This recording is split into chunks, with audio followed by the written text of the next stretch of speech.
Merci, bonjour. Je suis vraiment ravi d'être ici. Quand on pense à Facebook et fake news, automatiquement, on a tendance à penser à 2016, l'élection de Donald Trump, le moment où ce débat a vraiment démarré. Mais est-ce que les fake news sont apparues avec cette élection? Non. Sont-elles même apparues avec Internet? Pas du tout. Il suffit de se replonger même dans l'histoire de la Révolution française ou l'histoire du 19e, en temps de paix, en temps de guerre, des fake news. Il y en a toujours existé. Mais quelle est donc la spécificité du problème auquel nous devons faire face aujourd'hui? C'est beaucoup plus facile d'alimenter et de répandre des fake news à l'heure du digital. Je ne vous apprends rien. Comme il est beaucoup plus facile à un virus aujourd'hui de se répandre dans le monde entier grâce au transport aérien, si on prend cette métaphore. Pour autant, qu'est-ce que nous faisons en la matière? Alors, je suis censé cliquer, voilà. Excusez-moi, petit incident technique. Plusieurs actions combinées. Je ne vais pas parler ici de contenus que nous retirons toujours, ceux qui sont problématiques pour la sécurité des utilisateurs. Je parle de la haine, je parle du cyberharcèlement, et je parle du spam, etc., etc. Ça, c'est contraire à nos règles, c'est contraire à la loi, nous les retirons. La fake news, c'est quelque chose de différent. Ça a à voir avec le mensonge et la vérité. Ça a à voir avec toutes ces nuances que nous devons gérer en tant qu'individus et en tant que société. Et la question donc qui se pose, c'est que revient-il à une plateforme de décider ce qui est vrai ou ce qui est faux? Notre parti pris, c'est que ce n'est pas à nous de décider ce qui est vrai ou ce qui est faux. Mais entre le statu quo, c'est-à-dire ne rien faire, et être l'arbitre de la vérité, je vous rassure, il y a un grand panel d'actions que nous pouvons mettre en œuvre. La première, c'est une lutte acharnée contre les faux profils. Les faux profils sont souvent à l'origine de création de pages et de comptes qui vont ensuite alimenter ce qu'on pourrait appeler une industrie de la fake news. Cette année, on en est à peu près à 5 milliards de faux profils retirés sur Facebook. Alors quelqu'un est en train de se dire « Attendez, ça fait plus que d'utilisateurs ». Non, ce n'est pas vraiment ça. Simplement, beaucoup de ces faux profils, la grande majorité, l'extrême majorité même, sont tués dans l'œuf. C'est-à-dire qu'ils n'ont vécu que quelques secondes, parce que grâce à nos outils d'automatisme et d'intelligence artificielle, on peut les détecter. Et c'est une façon extrêmement efficace d'attaquer ce problème à la racine. Mais il y a quand même des fake news, me direz-vous. Bon, vous en voyez peut-être. Alors qu'est-ce qu'on fait? Nous avons des partenariats avec des professionnels dont le métier est de chercher la vérité. C'est ce qu'on appelle les fact-checkers. En France, et d'ailleurs c'est vraiment en France que ce programme a commencé et s'est mis en place, nous travaillons avec une diversité d'acteurs.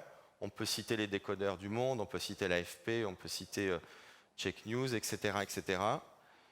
Et donc, quand on reçoit des signalements qu'une news pourrait peut-être être fake, ils font ce travail de vérifier. Et qu'est-ce qui se passe une fois que 2 de nos fact-checkers ont dit « Attention, c'est discutable », à ce moment-là, on met en place des mesures de réduction de viralité de ces contenus. Un contenu qui a été fact-checké perd en visibilité sur Facebook au moins 80%, ce qui est totalement énorme. Et aussi, on informe les utilisateurs. On leur dit, attention, cette news, elle a été fact-checkée.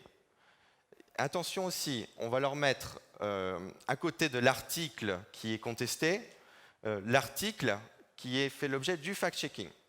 Donc vous avez l'article des décodeurs, par exemple, qui va se positionner juste en dessous ou à côté de l'article qui suscite des débats. On attaque aussi le business de la fake news. Et ça, c'est aussi très important à savoir. On ne veut pas gagner d'argent avec des fake news. Voilà. Donc vous ne pouvez pas faire de la publicité pour propager de la fake news. Même mieux encore, on va prendre des mesures pour couper tout type d'activité que l'on appelle clickbait, ce n'est pas à vous que je vais expliquer ce que c'est, qui vise à driver du trafic vers un site de fake news.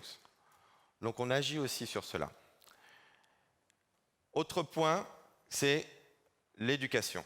L'éducation auprès des citoyens, notamment des plus jeunes, avec des partenariats que nous avons avec diverses associations, et aussi avec une initiative que nous avons lancée l'année dernière qui s'appelle le Fonds pour le civisme en ligne et qui a permis de financer des programmes de lutte contre les fake news. Je pense à l'école du journalisme de Lille et de son programme InfoTruck, par exemple, qui va à la rencontre des citoyens, mais aussi des élèves, pour leur parler fake news, etc., etc.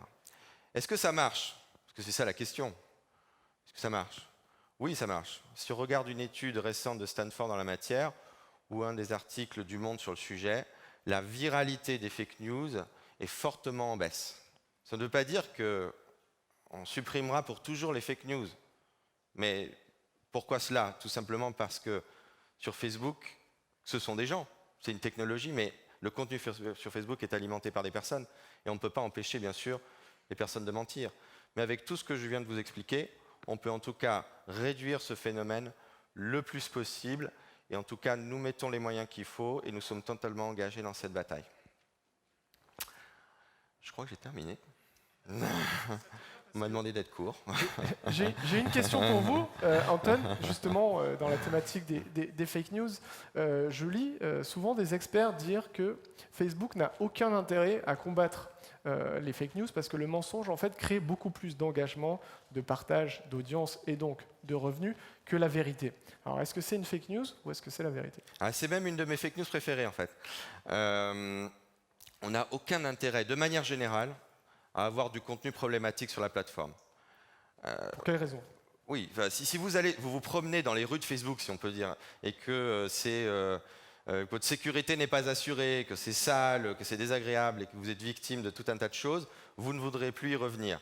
Et s'il n'y a pas d'utilisateur sur Facebook, il n'y a pas de Facebook. Bon, il n'y a pas de compagnie aérienne sans passagers. Là, c'est exactement le même problème. On parlait de qualité tout à l'heure. Vous ne retournez pas dans un restaurant qui n'est pas bon, vous n'allez pas à tel endroit parce que c'était nul, etc., etc.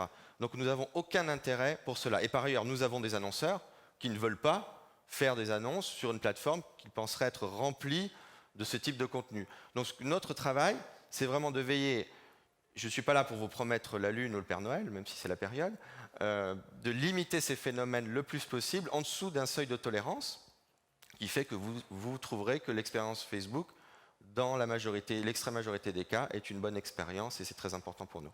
C'est bien noté, merci beaucoup Je vous en Anton. prie.